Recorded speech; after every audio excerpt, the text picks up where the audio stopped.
ഇന്ന് തന്നെ സബ്സ്ക്രൈബ് ചെയ്യൂ നിങ്ങളുടെ പ്രിയപ്പെട്ട ഷോസ് കാണൂ. പരസ്പരം ഒരു മേശയ്ക്ക് അപ്പുറം ഇപ്പുറം ഇരുന്ന് കാമുകി കാമുകന്മാരെ പോലെ പോലെന്നല്ല, അവരങ്ങനെ തന്നെയാ.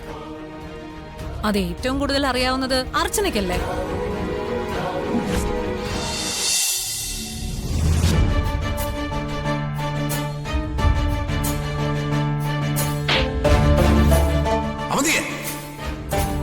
മിണ്ടിപ്പോരുത്.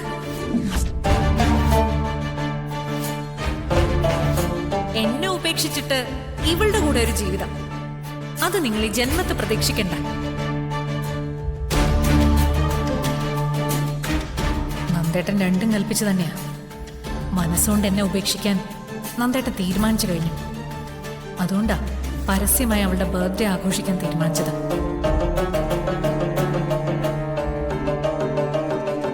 ഡിവോഴ്സ് നടന്നില്ലെങ്കിലും അയാള് സന്ധ്യയ്ക്കൊപ്പം ജീവിച്ചു തുടങ്ങിയ പിന്നെ എല്ലാവരും അവളെ അംഗീകരിക്കും. ഒറ്റപ്പെട്ടു പോകുന്നത് ഞാൻ മാത്രമായിരിക്കും. ഈ വീട്ടിൽ നിന്ന് എനിക്ക് പടിയിറങ്ങേണ്ടി വരും. വേണമെങ്കിൽ ഇന്നത്തെ സംഭവത്തിന്റെ പേരിൽ ഇവിടെ ഒരു സ്ഫോടനം തന്നെ എനിക്ക് സൃഷ്ടിക്കാം. പക്ഷേ അയാളോടുള്ള എന്റെ പെരുമാറ്റം ഞാനൊന്ന് മാറ്റിപ്പിടിക്കാൻ പോവാ.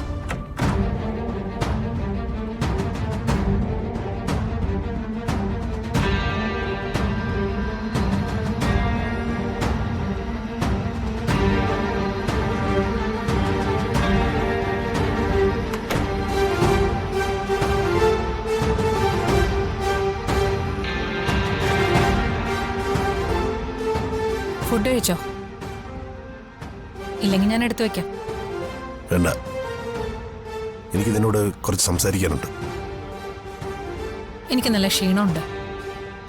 ഭക്ഷണം കഴിക്കുന്നില്ലെങ്കിൽ ഞാൻ കിടന്നുറങ്ങാൻ പോവാ.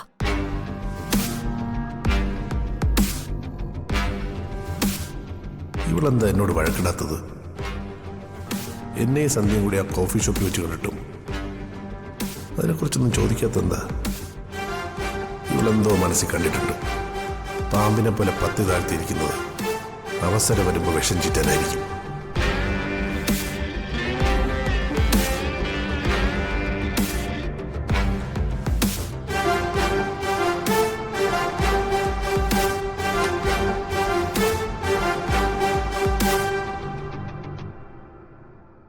എനിക്ക് പറയാനുള്ളത് നമ്മുടെ ജോയിന്റ് ഡിവോഴ്സ് പെറ്റീഷനെ കുറിച്ചാ. എനിക്കതിനെ കുറിച്ചൊന്നും സംസാരിക്കാനില്ല. എനിക്ക് സംസാരിക്കണം. എനിക്ക് ഉറക്കം വരുന്നു. നമുക്ക് നാളെ സംസാരിക്കാം. ഇവളെന്താ ഇങ്ങനെ? ഒരു പിടിയും കിട്ടുന്നില്ലല്ലോ. സംസാരിക്കണം പോലും. എന്ത് സംസാരിക്കാൻ? ഇനി ഒന്നും സംസാരിക്കാനില്ല. അവളുടെ കൂടെ ജീവിക്കാനാണ് നിങ്ങൾ തീരുമാനിക്കുന്നതെങ്കിൽ നിങ്ങളെ തീർക്കാൻ തന്നെ എന്റെ തീരുമാനം.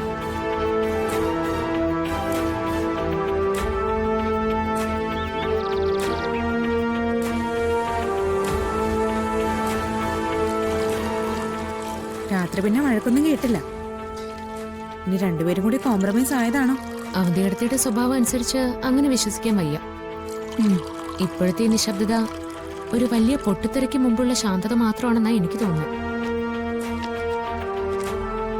എന്നാലും നന്ദേട്ടൻ വെഡിങ് ആനിവേഴ്സറി ഉപേക്ഷിച്ചിട്ട് സന്ധ്യ ഡോക്ടറുടെ ബർത്ത്ഡേക്ക് പോയത് തീരെ ശരിയായില്ല. പറഞ്ഞിട്ട് എന്താ കാര്യം? സംഭവിച്ചത് ഇനി മാറ്റാൻ പറ്റില്ലല്ലോ. കാര്യം എന്തൊക്കെ പറഞ്ഞാലും എനിക്കതിനെ ആയിരിക്കാൻ പറ്റില്ല. ജീവിതം എന്ന് പറയുന്നതേ നമ്മൾ കാണുന്ന കാഴ്ചകൾ മാത്രമല്ല, അതിനപ്പുറത്തേക്ക് പലതും ഉണ്ട്. ജീവിതകാലം മുഴുവൻ ഇഷ്ടമില്ലാത്ത ഒരാളോടൊപ്പം ജീവിക്കുന്നതിനേക്കാളും നല്ലത് ഇഷ്ടമുള്ള ഒരാളോടൊപ്പം അല്പകാലമെങ്കിലും സന്തോഷത്തോടെ ജീവിക്കുന്നതാണെന്ന് തോന്നിയാൽ ആർക്ക് കുറ്റം പറയാൻ പറ്റും? നമുക്ക് ചുറ്റിലും നാം കാണുന്ന മനുഷ്യരെല്ലാം പലതരത്തിൽ അസ്വസ്ഥരാ. ആഗ്രഹങ്ങൾക്കനുസരിച്ച് ജീവിക്കാൻ പറ്റാത്തതിന്റെ നിരാശയുള്ളവരാ. പലരും പരസ്പരം അഡ്ജസ്റ്റ്മെന്റ് ചെയ്ത് ജീവിച്ചു പോകുന്നേ ഉള്ളൂ.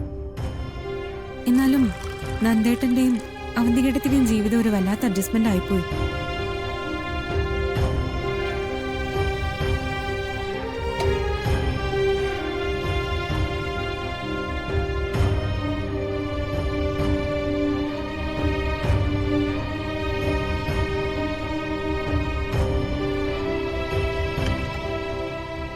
എന്നെ കണ്ടപ്പോ നിങ്ങൾ എന്താ സംസാരം നിർത്തിക്കളഞ്ഞത്?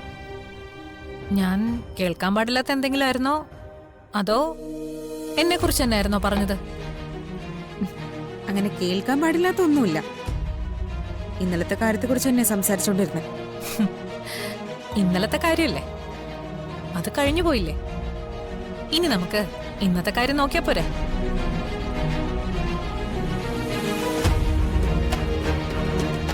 ആഹാ, നിങ്ങൾ രണ്ടുപേരും രാവിലെ തന്നെ ചായക്കറി റെഡിയാക്കി കഴിഞ്ഞോ?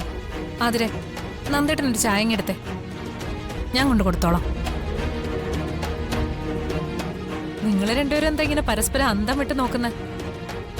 അത്ഭുതം തോന്നുന്നുണ്ടോ? ഭർത്താവിന് ഭാര്യ ചായ കൊടുക്കാൻ പോകുന്നതില് എന്താ ഇത്ര അത്ഭുതം? ഇന്നലെ വെഡിങ് ആനിവേഴ്സറിക്ക് നിൽക്കാതെ നന്ദേട്ടൻ പോയി സന്ധ്യയുടെ കൂടെ ബർത്ത്ഡേ ആഘോഷിച്ചു.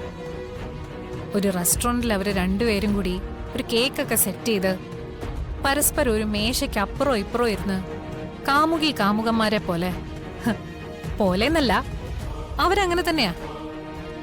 അത് ഏറ്റവും കൂടുതൽ അറിയാവുന്നത് അർച്ചനയ്ക്കല്ലേ?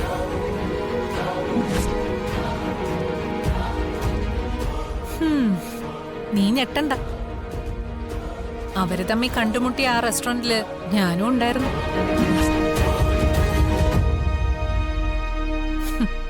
ഒരു ഫാൻസി ഡ്രസ്സുകാരിയുടെ വേഷത്തിൽ ഒരു പർദ്ദ കേട്ടിട്ട്.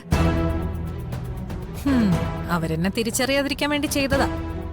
പക്ഷേ ഒടുവിൽ അവർക്ക് മനസ്സിലായി കേട്ടോ. എന്ന് പറഞ്ഞാ ഞാൻ അവർക്ക് മനസ്സിലാക്കി കൊടുത്തു.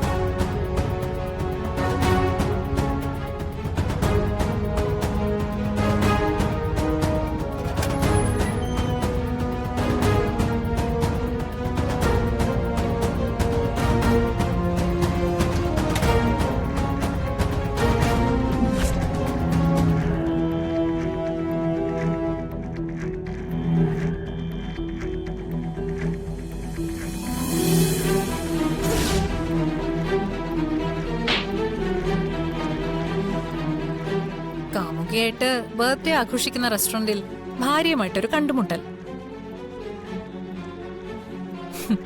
രണ്ടുപേരും എന്നെ കണ്ടപ്പോ നല്ലതുപോലെ ഞെട്ടി കേട്ടോ.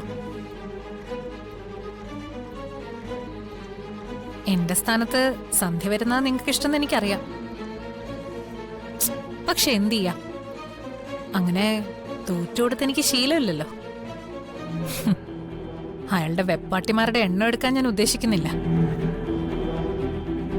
പക്ഷേ മരിക്കുന്നത് വരെ അയാളുടെ ഭാര്യയുടെ സ്ഥാനത്ത് ഞാൻ മാത്രമേ ഉണ്ടാവൂ.